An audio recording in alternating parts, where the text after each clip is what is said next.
Hello, everyone, and welcome to my YouTube channel. My name is Latrice, and I wanted to come on today and give everyone a little update on what life has been like since bringing Cooper home. So it has officially been 1 month since Cooper has came home, and it has not gone the way that I pictured it would.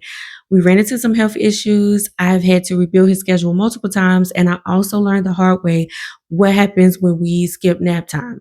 So I'm going to give you a full breakdown of what this past month has looked like for us. So to give you a little backstory, Cooper was born on April 16th, and I picked him up on July 18th after he finished puppy preschool from the breeder that we purchased him from. And during that entire time, they sent us updates about how he was doing and how his training was progressing. So I remember how excited I was when the day finally came for us to be able to bring him home.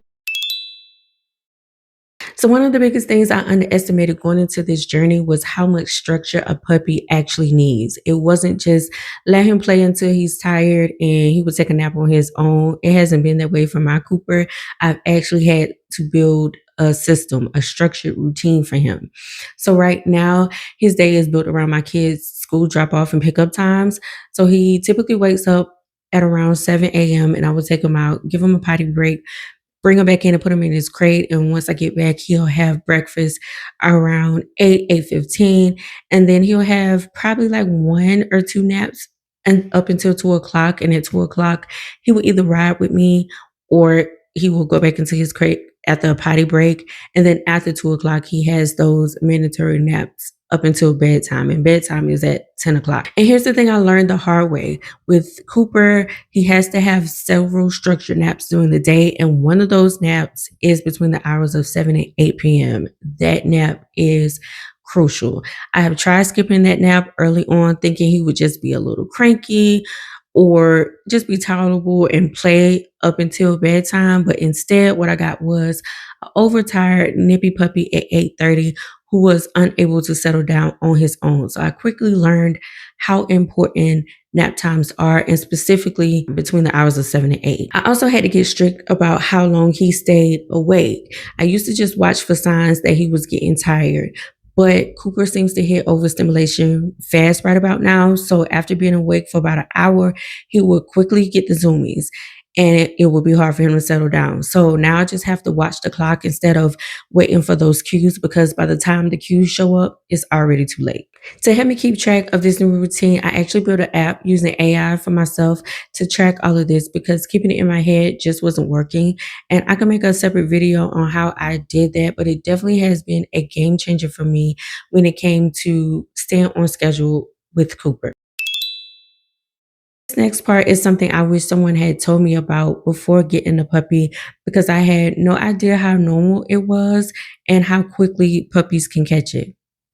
So early on, Cooper was diagnosed with a low level grade of Giardia, and I learned that it is pretty common in puppies, but it definitely wasn't something that I expected to be dealing with within the first few weeks of bringing him home. But we took him to the vet and they treated him, and now he is doing so much better. Then a little while after that, we had a vomiting episode that lined up with his second round of vaccines, and that was a little scary for me because I couldn't immediately tell if it was a normal reaction from his vaccines or if it was something else.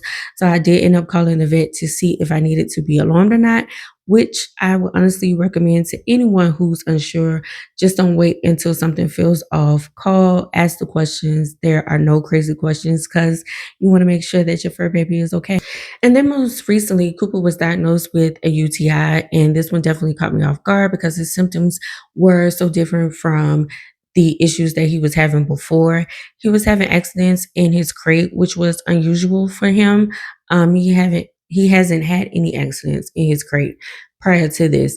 And he would have the accident and wouldn't notify me at all. Because typically, if he has to go to the bathroom, he would bark, get my attention, let me know.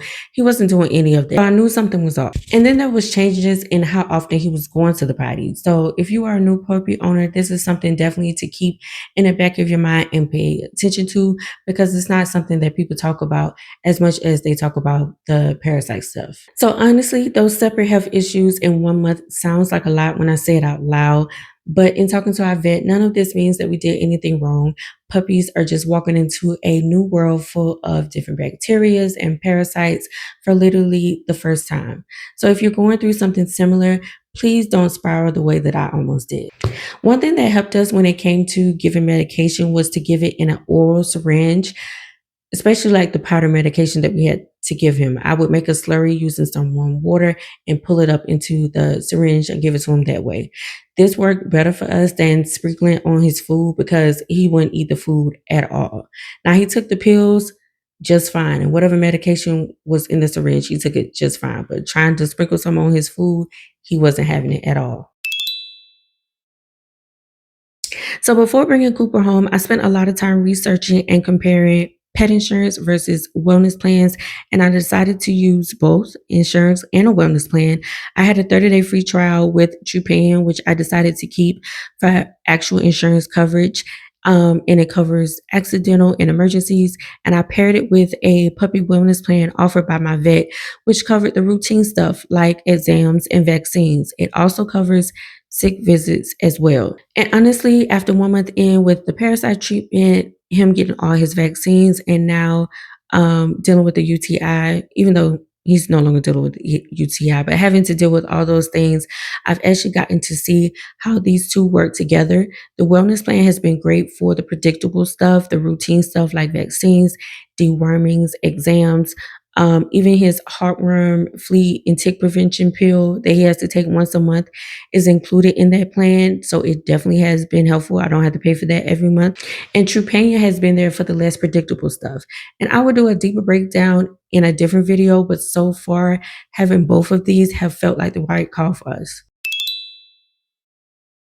When it comes to training, Cooper came home already having some foundational training from puppy preschool, which honestly made this first month so much easier than I think it would have been otherwise.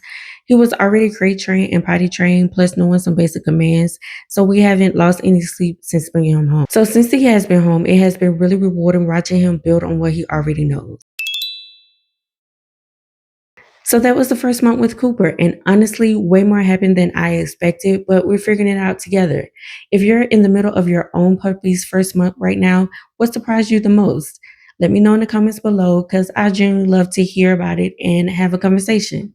Thank you for watching, and I'll see you in the next video.